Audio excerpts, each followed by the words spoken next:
সবাই ভেবেছিল কনসার্ট বাতিল হবে, কিন্তু গুলিবিদ্ধ হওয়ার মাত্র ৪৮ ঘন্টা পর ব্যান্ডেজ বাঁধা শরীর নিয়ে তিনি মঞ্চে উঠলেন। ৮০,০০০ মানুষের সামনে গাইলেন অদম্য সাহসে।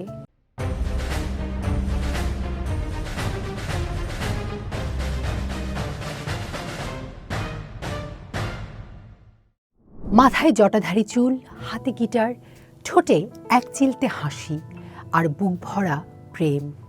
এই ছিলেন বব মার্লে। কেবল তো এক গায়ক ছিলেন না, ছিলেন নিপীড়িত মানুষের কণ্ঠস্বর।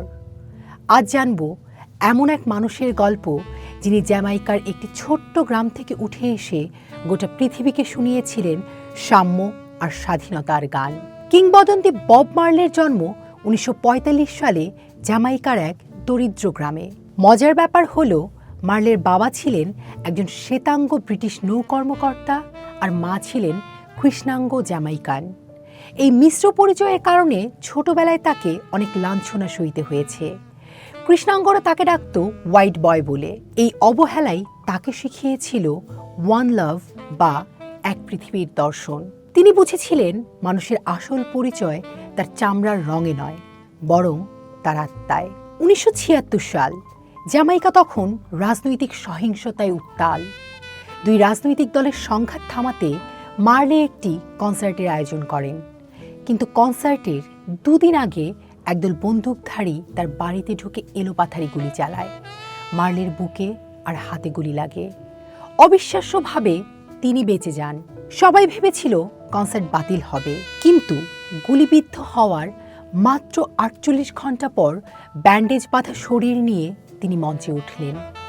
৮০,০০০ মানুষের সামনে গাইলেন অদম্য সাহসে। পরে যখন তাকে জিজ্ঞেস করা হলো শরীর ঠিক না থাকতেই কেন গাইতে এলেন, মার্লে এক কালজয়ী উত্তর দিয়েছিলেন, যারা এই পৃথিবীকে ধ্বংস করতে চায় তারা যদি একদিনও ছুটি না নেয়, আমি কেন নেব?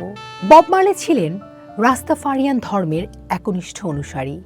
তিনি বিশ্বাস করতেন গান শুধু বিনোদন নয়, গান হলো আধ্যাত্মিক মুক্তি। মিউজিকের বাইরে বব মার্লের সবচেয়ে বড় প্যাশন ছিল ফুটবল। তিনি বলতেন ফুটবল মানেই স্বাধীনতা। কিন্তু এই ফুটবলই তার জীবনের মোড় ঘুরিয়ে দিয়েছিল।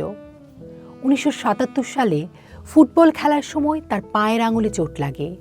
চিকিৎসকরা পরীক্ষা করে দেখলেন সেখানে এক বিরল প্রজাতির ক্যান্সার মেলানোমা বাসা বেঁধেছে।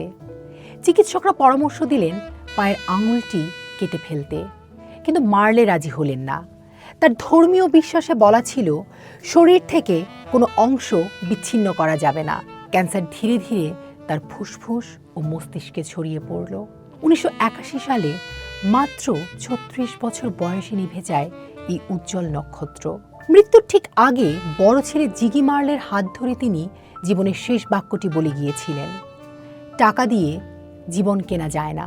আজ বব মার্লে আমাদের মাঝে নেই, কিন্তু তার রেগে মিউজিক ছড়িয়ে আছে পৃথিবীর প্রতিটা কোণায়।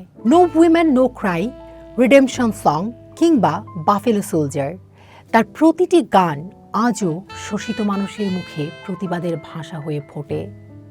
বব মার্লে শিখিয়েছিলেন বন্দুকের গুলির চেয়ে গানের সুর বেশি শক্তিশালী। তিনি শিখিয়েছিলেন নিজের অধিকারের জন্য লড়তে হবে, কিন্তু সেই লড়াই হতে হবে প্রেমের মাধ্যমে। জ্যামাইকার সেই জটাধারী রাজপুত্রের সুর আজও আমাদের মনে করিয়ে দেয়, যতক্ষণ শ্বাস আছে ততক্ষণ সাম্যের গান গাইতে হবে। মার্লে সেই বিখ্যাত উক্তি আজও কানে বাজে, মানুষের জীবনের সৌন্দর্য হলো যখন মিউজিক আপনাকে আঘাত করে তখন আপনি কোনো ব্যথা অনুভব করেন না।